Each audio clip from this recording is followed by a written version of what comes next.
100% fees రాయితీతో ఏ నేర్చుకోవాలనుకుంటున్నారా? Attend quality thought gen AI test. కొంత అవినీతి కావచ్చు, లేదంటే కొంతమంది కాంట్రాక్టర్స్ దగ్గర డబ్బులు, అధికారులు ఇలాంటి మాటలు కూడా వినిపించాయి. ఇవన్నీ ఆరోపణలేనంటారా? దీని మీద మీరు ఏం చెప్తారు? Open challenge. ఒకరి దగ్గర నేను ₹1 తీసుకున్నాం, నేను కానీ మా హస్బెండ్ కానీ అని నిరూపిస్తే రాజీనామా చేస్తాను. డాక్టర్ రాగమయ్య గారు జస్ట్ ఎమ్మెల్యే మాత్రమే పేరుకి, మొత్తం నడిపించేదంతా కూడా దయానంద్ గారు అంటున్నారు. మీరేమంటారు దీని మీద? ఇది పూర్తిగా అవాస్తవం అండి. ఎందుకంటే ఒక జీతం మీద ఇద్దరం పని చేస్తున్నాం. మరి అంతేనండి, నాకు ఒక్కదానికే జీతం, ఇద్దరం పని చేస్తున్నాం. మాత్రమే ఎమ్మెల్యే జీతం ఇస్తుంది, ఇద్దరం పని చేస్తున్నాము.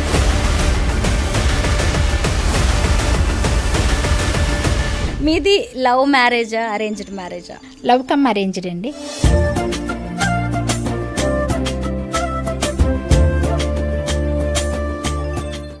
అందరికీ నమస్కారం. నేను Swaroopa Potlapalli. Welcome to I dream.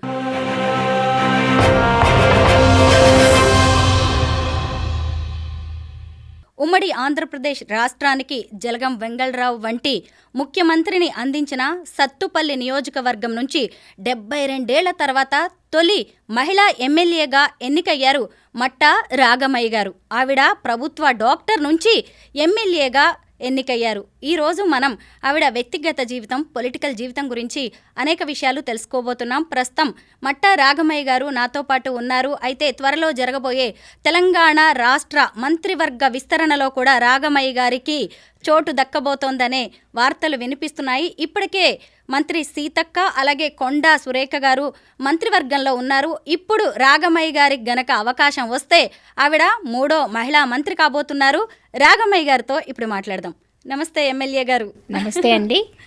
అసలు ముందుగా మీ పొలిటికల్ జర్నీ చూస్తుంటే భలే ఇంట్రెస్టింగ్గా అనిపించింది. ఒక డాక్టర్గా ఉన్న మీరు రాజకీయ రంగ ప్రవేశం ఎలా చేశారు? బేసిక్గా అండి, మా హస్బెండ్ వాళ్ళ వైపు మొత్తం పొలిటికల్లే. మా అత్తయ్య గారు ఎంపీపీగా చేశారు, మా హస్బెండ్ ఒకసారి కౌన్సిలర్గా చేశారు. తర్వాత 2014లో ఎమ్మెల్యేగా కంటెస్ట్ చేసి స్వల్ప తేడాతో ఓడిపోవడం జరిగింది. తర్వాత రాజకీయ పరిణామాల నేపథ్యంలో వారికి క్యాస్ట్ సర్టిఫికేట్ రద్దు చేశారు, రాత్రికి రాత్రి వితౌట్ ఇంటిమేషన్. సో తప్పనిసరి పరిస్థితుల్లో నేనున్నాను అని నేను ముందుకు రావడం జరిగింది. ఆ విధంగా ప్రజలు నన్ను ఆదరించడము, సర్వేల్లో నేను ఫస్ట్ రావడము, మాకు సీట్ రావడం, గెలవడం అంతా అలా చకచకా జరిగిపోయినాయండి. మీ హస్బెండ్ దయానంద్ గారు 2014లో వైసీపీ నుంచి కంటెస్ట్ చేశారు, ఇదే సత్తుపల్లి నియోజకవర్గం నుంచి. అయితే ఆ తర్వాత కూడా పలు ఎన్నికల్లో ఆయన పార్టిసిపేట్ చేయడం, ఆయన అందులో పాల్గొనడం అనేది జరిగింది. అయితే మరి ఈ ఎన్నికలకి 2023కి వచ్చేసరికి కాస్ట్ సర్టిఫికేట్ విషయంలో ఎందుకు ఇబ్బందులు ఎదురయ్యాయి? ఎందుకు అంటే బీఆర్ఎస్ వాళ్ళకి భయం వేసింది. ఎందుకంటే దయానంద్ గారు నించుంటే మినిమం 50,000 మెజార్టీతోటి గెలుస్తారు. అందుకని ఆయన క్యాస్ట్ సర్టిఫికేట్ అక్రమంగా రద్దు చేపిస్తే దానివల్ల ఆయన బరిలో ఉండరు అనుకున్నారు. వాళ్ళ గెలుపు సునాయాసం అవుతుంది. ఎందుకంటే మేము తప్ప వేరే ఎవరిని కాంగ్రెస్ నుంచి నించోబెట్టినా సండ్ర వెంకట వీరయ్య గారి గెలుపు సునాయాసం అన్నమాట. దానికోసం చేశారు. కానీ వాళ్ళు నేనున్నానన్న విషయం మర్చిపోయారు. నిజమే, మీరు సడన్గా వచ్చేసారా? అప్పటిదాకా మీకు కూడా ఈ ఎలక్షన్స్ కానీ పాలిటిక్స్ అంటే ఇంట్రెస్ట్ ఉందా? అంటే ఉన్నా కూడా నేను డాక్టర్ కదండి, నాకు వైద్యం అంటేనే ఎక్కువ ఇష్టము. ఎక్కువగా వచ్చేదాన్ని కాదు, అయితే మొత్తం అబ్జర్వ్ చేసేదాన్ని, నా సలహాలు ఇచ్చేదాన్ని.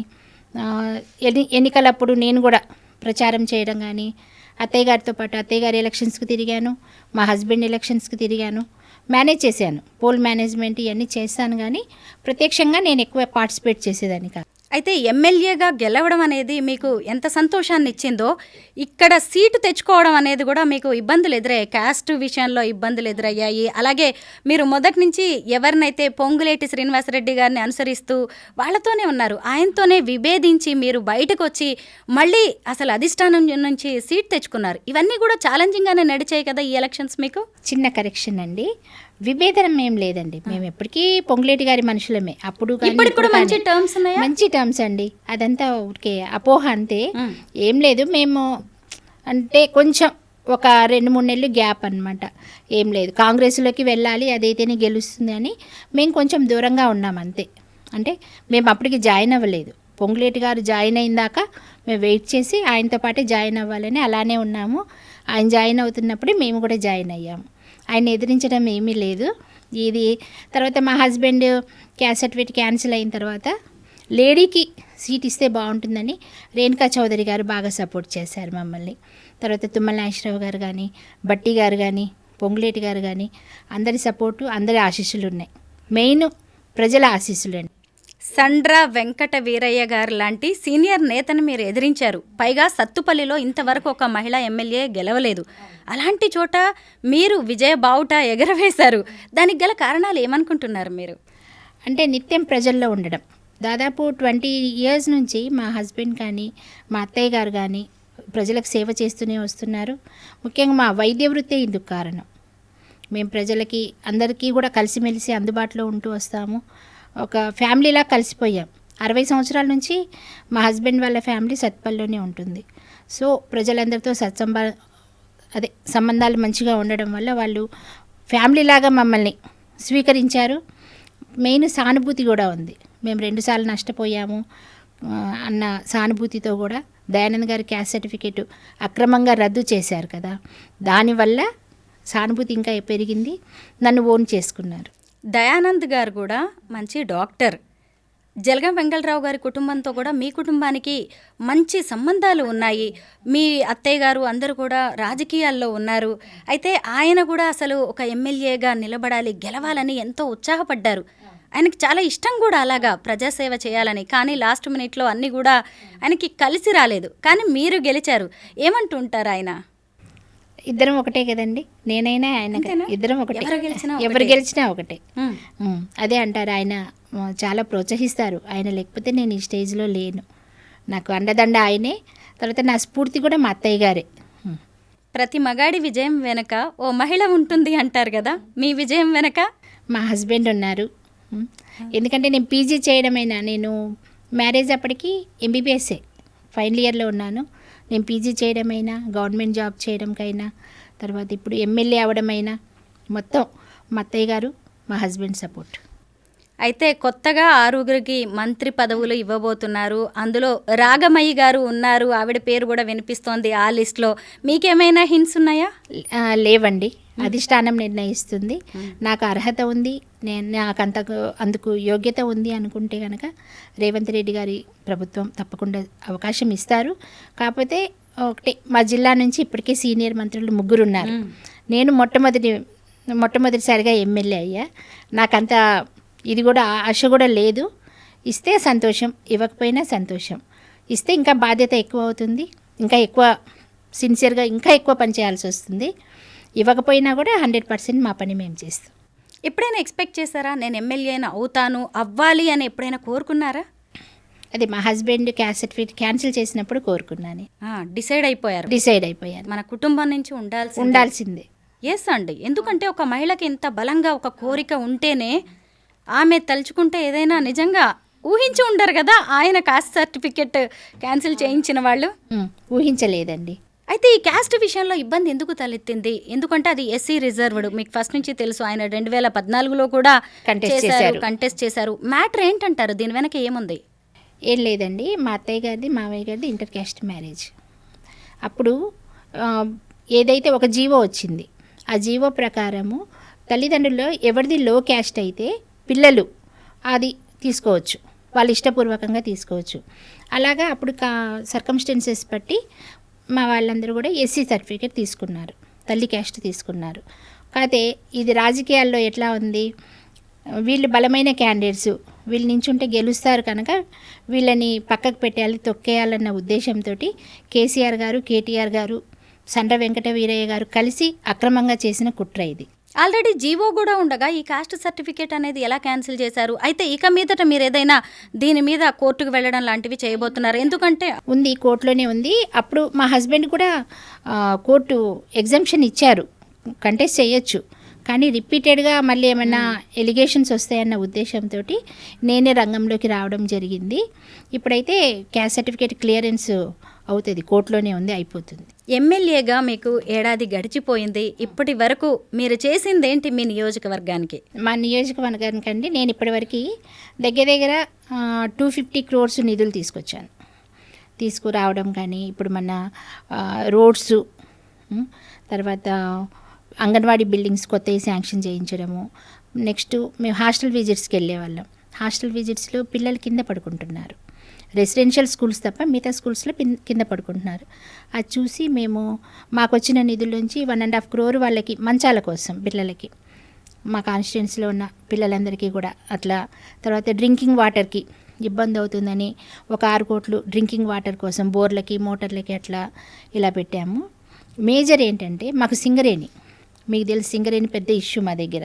ఆ పొల్యూషన్కి ఇదంతా సఫర్ అవుతున్నారు. జాబ్స్ ఏమో అవుటర్స్ని తీసుకొచ్చి పెట్టుకున్నారు. సో మా లోకల్ వాళ్ళకి జాబ్స్ కావాలి, అక్కడ చేసే జాబ్స్ రెగ్యులర్ కాకుండా అన్ఎంప్లాయిడ్ స్కిల్ ఉంటుంది కదండి, ఆ స్కిల్ లేబర్స్,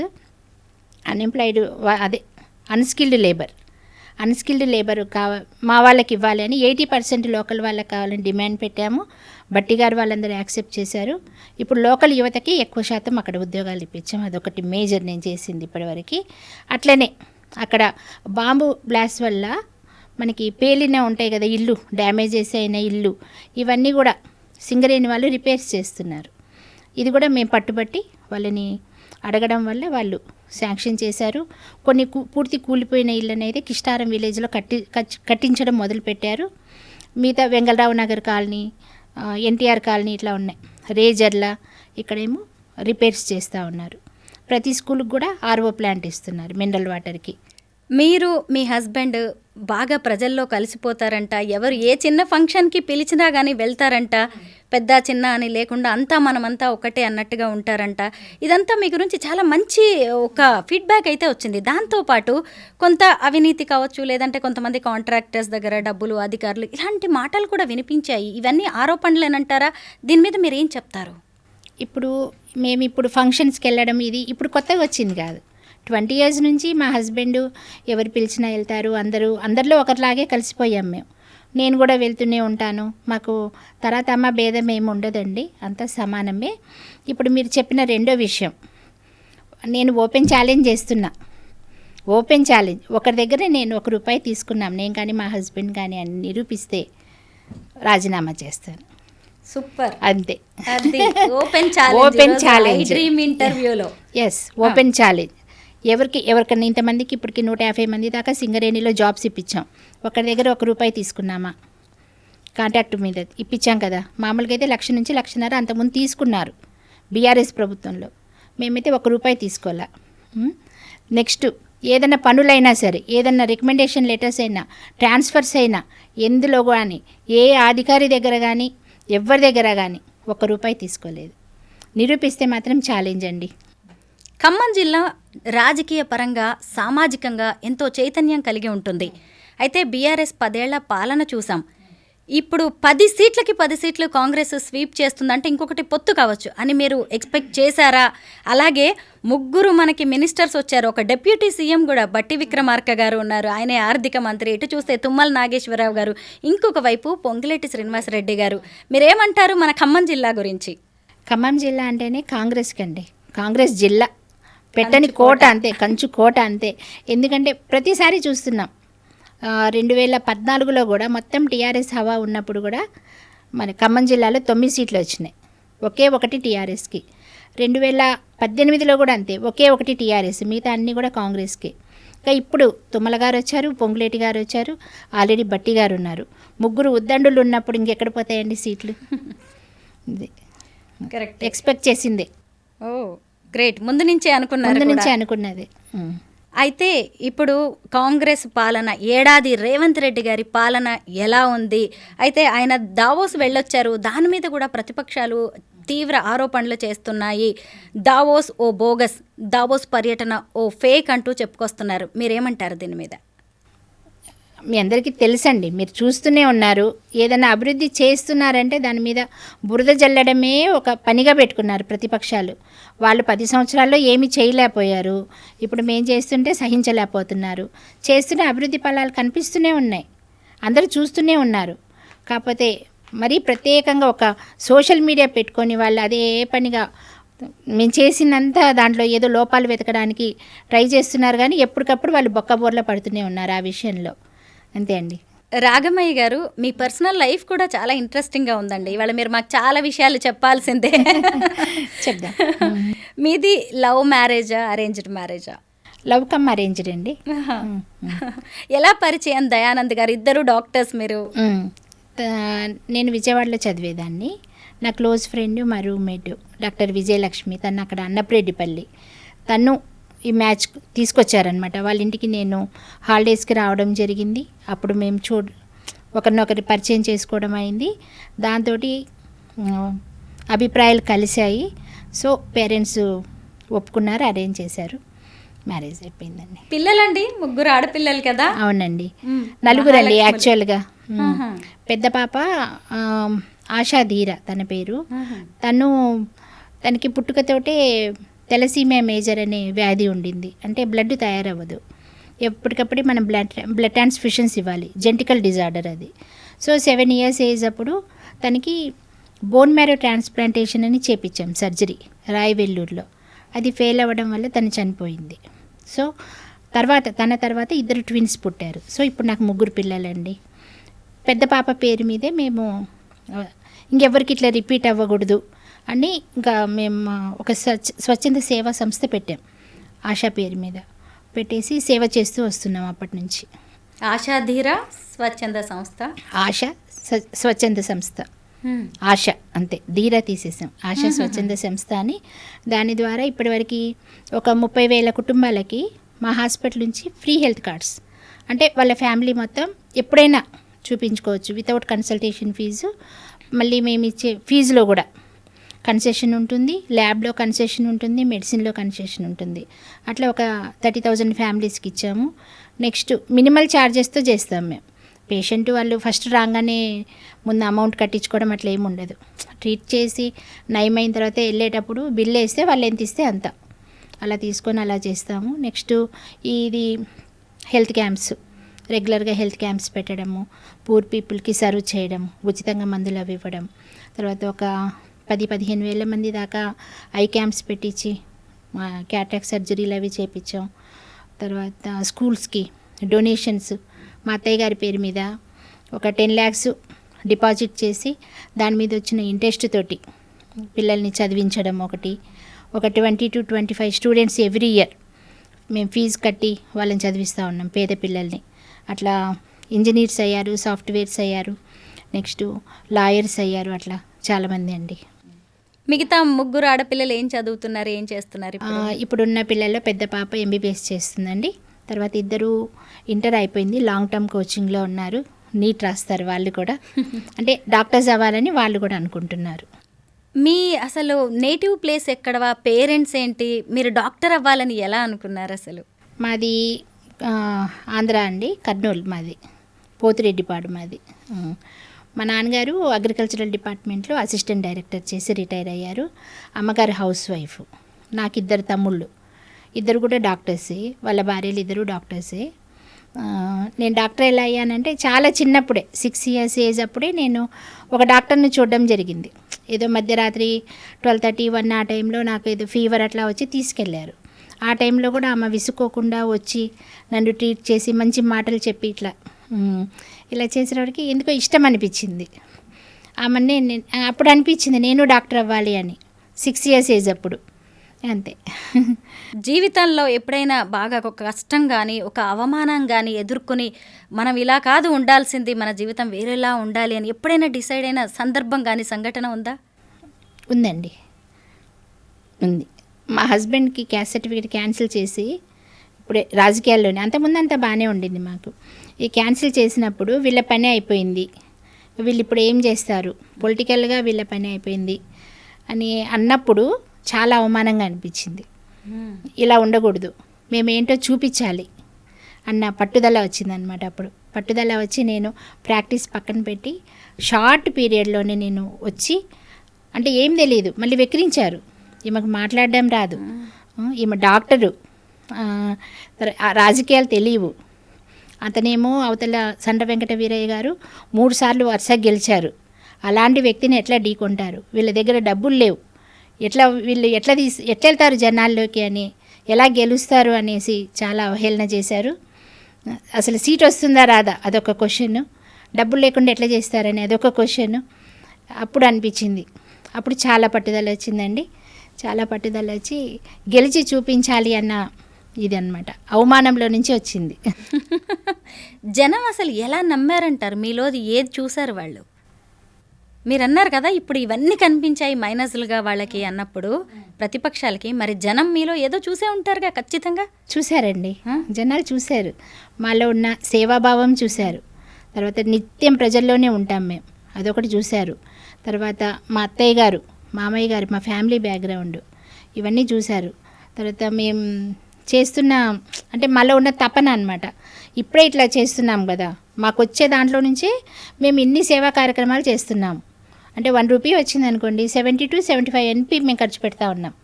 అలాంటిది వీళ్ళు ఒక పదవి అనేది వస్తే ఇంకెంత చేస్తారు అనేది వాళ్ళు నమ్మారు, బలంగా నమ్మారు. దానివల్ల మమ్మల్ని ఆదరించారు. అనుకోకుండా ఎమ్మెల్యే అయిపోయారు, అది కూడా మీ హస్బెండ్కున్న ఒక కోరికని, ఆయన ఆశయాన్ని తీర్చడానికి మీరు రాజకీయాల్లోకి వచ్చారు. మీరు ఆయనకి తగినట్టుగానే మీరు ఎమ్మెల్యే అయ్యారు. ఇక మీదట ఏం చేయాలనుకుంటున్నారు? నేను 100కి 100 కాదు 200% కష్టపడతానండి. కష్టపడడానికి రెడీగా ఉన్నాను, కష్టపడతాను. ఇప్పటికే నాకు మా 3 మినిస్టర్స్ చాలా హెల్ప్ చేస్తున్నారు. పొంగులేటి గారు కానీ, తుమ్మల గారు కానీ, బట్టి గారు కానీ, ముఖ్యంగా రేవంత్ రెడ్డి గారు కానీ, ఏది అడిగినా సరే కాదన్నారు. ఒకరోజు లేట్ అయినా సరే శాంక్షన్ చేస్తున్నారు, పనులన్నీ చేస్తున్నారు. ఎందుకంటే జలగం వెంగళరావు గారు చేశారు, జలగం ప్రసాద్ గారు చేశారు, జలగం వెంకట్రావు గారు చేశారు, అక్కడ తుమ్మల నాగేశ్వరరావు గారు. వీళ్ళందరినీ నేనైతే కొంచెమన్నా వాళ్ళని అనుసరించి వాళ్ళ బాటలో మా ప్రజలకి అభివృద్ధి చేయాలి అనేది నా ఉద్దేశం. సో వాళ్ళు కూడా అట్లానే నన్ను ప్రోత్సహిస్తున్నారు, చేస్తున్నాను. ఉమెన్ ఎంపవర్మెంట్ మీద నాకు ఎక్కువ ఫోకస్ పెట్టా. లేడీస్ బయటకు వచ్చి ఏదైనా చేయగలిగితే మొత్తం మారుతుంది సమాజం. అది తెలంగాణ రాష్ట్ర మంత్రివర్గంలో ఇప్పటికే 2 మహిళలు ఉన్నారు. సీతక్క ఉన్నారు, కొండా సురేఖ గారు ఉన్నారు. వారిద్దరి పనితీరు ఎలా ఉంది? ఆ మంత్రిత్వ శాఖలు ఎలా నడుస్తున్నాయి అనుకుంటున్నారు? చాలా బాగున్నాయండి. సీతక్క గారు చాలా బాగా చేస్తున్నారు. ఇప్పటివరకు మా కాన్స్టిట్యున్సీకి చాలా ఇచ్చారు ఆమె రోడ్స్. తర్వాత చాలా సపోర్టివ్గా ఉంటారు. సురేఖక్క గారు కూడా అంతే, చాలా హెల్ప్ఫుల్గా. ఏదన్నా డౌట్ వచ్చినా సరే, ఆ అటవీ శాఖను ప్లస్ ఇది కూడా 2 దేవాదాయ శాఖ కదా, ఏదైనా సరే మేము వెళ్ళి అడిగితే వెంటనే అలా కాదు ఇలా అని చెప్తారు, సలహాలు చెప్తారు. ఏ ఫైల్ తీసుకెళ్ళినా మూవ్ చేస్తారు. చాలా సపోర్ట్గా ఉన్నారండి, బాగా చేస్తున్నారు. సత్తుపల్లి నియోజకవర్గం ఏర్పాటైన తర్వాత 7 దశాబ్దాల తర్వాత ఓ మహిళ ఎమ్మెల్యే అయ్యారు. ఇది మీకు రికార్డు ఖచ్చితంగా.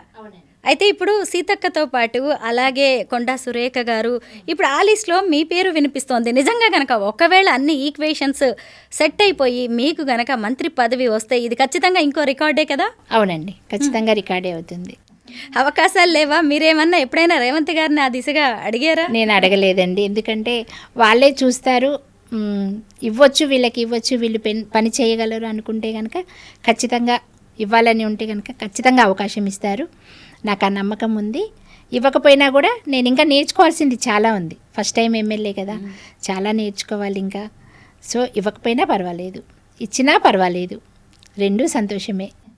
ఇప్పటికే ఖమ్మం జిల్లాకి 3 మంత్రి పదవులు, ఒక డిప్యూటీ సీఎం గారు, ఇవన్నీ ఉన్నాయి కాబట్టి రెవెన్యూ మినిస్టర్ గారు ఉన్నారు, వ్యవసాయ శాఖ మినిస్టర్, అన్నీ మన దగ్గర మొత్తం కీలకం.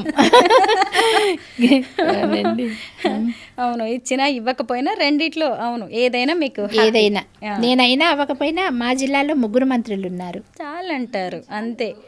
అయితే మీ కుటుంబంలో మొత్తం 25 మంది డాక్టర్స్ ఉన్నారంట? అవునండి. ఏంటి అసలు వాళ్ళందరూ ఎవరు, ఎలా అసలు ఇలా డాక్టర్స్ అయ్యారు ఒక కుటుంబం నుంచి? పైగా మీ ఇంట్లో కూడా మీ వారు డాక్టరు, మీరు డాక్టరు, మీ పాప కూడా? మా పాప డాక్టర్, తర్వాత 2 కూడా నెక్స్ట్ ఇయర్ వాళ్ళు కూడా జాయిన్ అవుతారు. సో అంటే మా ఆడపడుచుల పిల్లలు, మా బావగారి పిల్లలు, వీళ్ళందరూ కూడా అనమాట. వీళ్ళు అంటే మా దయానంద్ గారికి మేనల్లుళ్ళు, మేనకోడళ్ళు, వీళ్ళందరూ కూడా పిల్లలందరూ డాక్టర్స్ అయ్యారు. ఇటు మా ఫ్యామిలీలో చూస్తే 2 తమ్ముళ్ళు డాక్టర్స్, 2 మరదళ్ళు డాక్టర్స్. సో మొత్తం అంతా కలిపితే 25 మంది ఉన్నామండి. మొత్తం డాక్టర్స్ ఖాందాన్. ఎందుకు వైద్య రంగం మీద, మెడిసిన్ మీద ఇంత ఫోకస్ చేస్తున్నారు? ఇప్పుడు మా అత్తయ్య గారు మామయ్య గారు ఇద్దరు కూడా వైద్య రంగంలో ఉన్నారు. మామయ్య గారు బీఫార్మసీ చేసి, అట్లాగే అత్తయ్య గారు నర్సింగ్ చేసి, ఇద్దరు కలిసి అక్కడ 60 years బ్యాక్ సత్తుపల్లి అనే చిన్న పల్లెటూరు, అక్కడ వైద్య సదుపాయాలే లేవు. వాళ్ళు అప్పుడు అక్కడ ప్రాక్టీస్ పెట్టారు. ప్రాక్టీస్ పెట్టి చాలా సేవ చేశారు. మామయ్య గారు ఎట్లా అంటే పూర్ పేషెంట్స్ వచ్చారనుకోండి, వాళ్ళకి ఇంట్లోనే 1 or 2 months ఉంచి ఫుడ్ పెట్టి వాళ్ళకి మందులు ఫ్రీగా ఇచ్చి వెళ్ళడానికి ఛార్జెస్ కూడా ఇచ్చేవాళ్ళు. అంత మంచి కుటుంబం అన్నమాట. సో పైగా ఆయన వాళ్ళ నాన్నగారేమో ఇదే ఆయుర్వేద వైద్యులు. సో హస్తవాసి మంచిది అని పేరు అన్నమాట. కొన్ని వేల డెలివరీలు చేశారు మా అత్తయ్య గారు అయితే. ఆవిడ కూడా డాక్టర్. అదే డాక్టర్ అంటే బీఎస్సీ నర్సింగ్ చేసి ఆర్ఎంపీ ప్రాక్టీస్ పెట్టారు. కానీ ఎంత రిస్క్ కేసులైనా చేసేవాళ్ళు. అప్పట్లో సర్జరీలు ఉండేవి కాదు, నార్మల్ డెలివరీసే ఎక్కువ ఉండేవి. సో ఏ ఇంటికి పోయినా కూడా మా గెలుపులో అదొక ముఖ్య కారణం. అవునా? ఎక్కడ పోయినా మీ హాస్పిటల్లో డెలివరీ అయ్యాము, మీ హాస్పిటల్లో అప్పుడు ఇట్లా జ్వరం వస్తే ఇన్ని రోజులు ఉన్నాము, డెంగ్యూ జ్వరాలు కూడా బాగా చూస్తామన్నట్టు. అట్లా మా దగ్గర ఫీజు తీసుకోలేదు, పాయిజన్ కేసు ఇట్లా మందు తాగితే మీరే బతికిచ్చారు, ఏ మూలకి వెళ్ళినా కూడా వీళ్ళే పేషెంట్స్. అదొక గుడ్ విల్ మాకు. డాక్టర్ గారు అని పిలిస్తే ఎక్కువ హ్యాపీ అనిపిస్తుందా, ఎమ్మెల్యే గారు అని పిలిస్తే ఎక్కువ అనిపిస్తుందా హ్యాపీగా? అంటే పెద్ద క్వశ్చనే. నిజం చెప్పనా, డాక్టర్ గారు అంటే హ్యాపీగా అవునా? ఉంటుంది. ఎందుకని? అది నేను చిన్నప్పటి కోరిక కదా, అది ఒక కళ. కానీ నేను మా నాన్నగారు ఎందుకమ్మా డాక్టర్ అయితే రెస్ట్ ఉండదు, వేరే ప్రొఫెషన్కి వెళ్ళు అన్నా కూడా వినలే. నేను డాక్టరే అవ్వాలి అన్న అంత కోరికతో వచ్చాను కనుక అది చాలా ఇష్టం నాకు. ఎమ్మెల్యే అంటే ఇప్పుడు వచ్చింది, డాక్టర్ అంటే చిన్నప్పటి నుంచి ఉంది కదా, అందుకని ఇష్టము. ఇష్టం. ఇప్పుడు కూడా నేను ప్రాక్టీస్ చేస్తాను. నైట్ పూట వచ్చే కేసులు, ఎమర్జెన్సీ సీరియస్ కేసులు వస్తూనే ఉంటాయి. ఎందుకంటే మేము ఇల్లు హాస్పిటల్ 2 పక్కనే ఎప్పుడు ఉంటామన్న ఉద్దేశంతో వస్తారు. ఇంకొకటి, మా ఇంటికి తలుపులు ఎప్పుడు వేయం మేము. ఫస్ట్ నుంచి కూడా కొన్ని సంవత్సరాల నుంచి తలుపులు అనేది తెరిచే ఉంటాయి ఎప్పుడు. సో 24 గంటలు పేషెంట్స్ ఎప్పుడైనా రావచ్చు, ఇంట్లో కూడా వస్తారు. మాకు అట్లే అలవాటు. ఇంట్లోకి వచ్చి బెడ్రూమ్ తలుపు కొట్టేసేసి తీసుకెళ్తారు. ఇప్పటికీ అట్లానే ట్రీట్మెంట్ చేస్తాం. చెస్ట్ స్పెషలిస్ట్ కదా మీరు? చెస్టే, కానీ అది రూరల్ ఏరియా కనుక ప్రతి కేసు చూడాల్సిందే. పీడియాట్రిక్ నుంచి జీరియాట్రిక్ దాకా ప్రతి కేసు చూస్తాం. దయానంద్ గారు ఏ స్పెషలిస్ట్? Emergency medicine. ఓకే. అపోలోలో చేశారు. ఆయన కూడా ప్రతి కేసులు చూస్తారు. మీరు ఎంతో ఇష్టపడి కష్టపడి డాక్టర్ అయ్యారు. అయితే ఇప్పుడు ఎప్పుడైనా సరే ఈ కేసు నేను చెయ్యలేకపోయాను అని మిమ్మల్ని బాగా బాధ పెట్టిన ఘటన ఏదైనా ఉందా? ఉంటాయండి, వైద్య వృత్తిలో చాలా ఉంటాయి. ఉంటాయి అంటే చూస్తూనే కొన్ని పాయిజన్ కేసులు ఉంటాయి కదా. ఈ మధ్య పారాక్విట్ అని కొత్తగా వచ్చింది, అది తీసుకుంటే బ్రతకరండి. దాదాపు మనకి 1,00,000 ఒక్కరేమో బతుకుతారు అట్లాంటి సీరియస్ కేసులు. అలాంటివి చూసి వాళ్ళు చనిపోతారని తెలిసినప్పుడు చాలా బాధ ఉంటుంది. దీనికి ట్రీట్మెంట్ లేదే కరెక్ట్గా అనిపిస్తుంది. నెక్స్ట్ కొన్ని మనం అవాయిడ్ చేయలేం, మన కళ్ళ ముందే చనిపోతారు. అలాంటివి చూసినప్పుడు బాగా బాధపడతాను. డాక్టర్గా మీకు బాగా సంతోషాన్ని ఇచ్చిన కేసు కానీ సంఘటనలు చాలా ఉన్నాయండి, చాలా ఉన్నాయి. ఒకటైతే బాగా గుర్తుండిపోయింది. ఒక 6-7 years బ్యాక్ పొద్దున్నే తెల్లవారుజాము 4 వచ్చారు పేషెంట్. నేను వెళ్ళేటప్పటికి ఆమెకి పల్స్ లేదు, బీపీ లేదు. జస్ట్ వరండాలో అట్లా బెంచ్ మీద పడుకోబెట్టేశారు, లోపలికి తీసుకెళ్లే టైం కూడా లేదు. అప్పుడు నేను ట్రీట్మెంట్ ఇస్తే 10 నిమిషాల్లో అమ్మాయి రికవరీ అయిపోయింది. అది మాత్రం చాలా, అంటే ఇంకా నియర్గా చనిపోయినట్టే. అలాంటి ఆమె ఏం లేదు అక్కడ నా దగ్గర, ఐసీయూ లేదు, ఏం లేదు. అలాంటిది రికవరీ అయింది కదా, చాలా ఆనందం వేసింది కదా. ఊహించనంత నిజమే. ఒక డాక్టర్కి ఎప్పుడైనా ఒక క్రిటికల్ కేసు హ్యాండిల్ చేసినా కానీ, ఎవరికైనా ప్రాణం పోసినా, ఇదిగా బతకరు అన్న వాళ్ళని బతికించినప్పుడు కలిగే ఆనందం అంతే కదండి. వైద్యో నారాయణో హరి అంటే అందులో కార్పొరేట్ హాస్పిటల్ కాదు, అది ఐసీయూ లేదు అక్కడ. బెంచ్ మీద పడుకోబెట్టున్నామా రికవరీ అయిందంటే నిజంగా చాలా, ఆ రోజు నాకు చాలా ఆనందం వేసింది, ఇంకా మర్చిపోలేకపోతున్నాను నేను అది. అట్లనే మా హస్బెండ్ ఒకటి అది స్నేక్ బైట్, ఇంకా ఇంకొక 2 minutes ఉంటే చనిపోతుంది ఆమె, తెలుస్తుంది ఇంకా లాస్ట్ గ్యాస్పింగ్స్ అంటారు ఆ స్టేజ్లో ఉంది. ఆయన వచ్చారు, చేశారు, వెంటనే రికవరీ అయిపోయిందండి. 1/2 hourలో లేచి కూర్చుంది ఆమె. ఇలాంటి కేసులు చాలా. 100% ఫీజు రాయితీతో ఏ నేర్చుకోవాలనుకుంటున్నారా? అటెండ్ క్వాలిటీ థాట్ జెన్ AI టెస్ట్ 2025.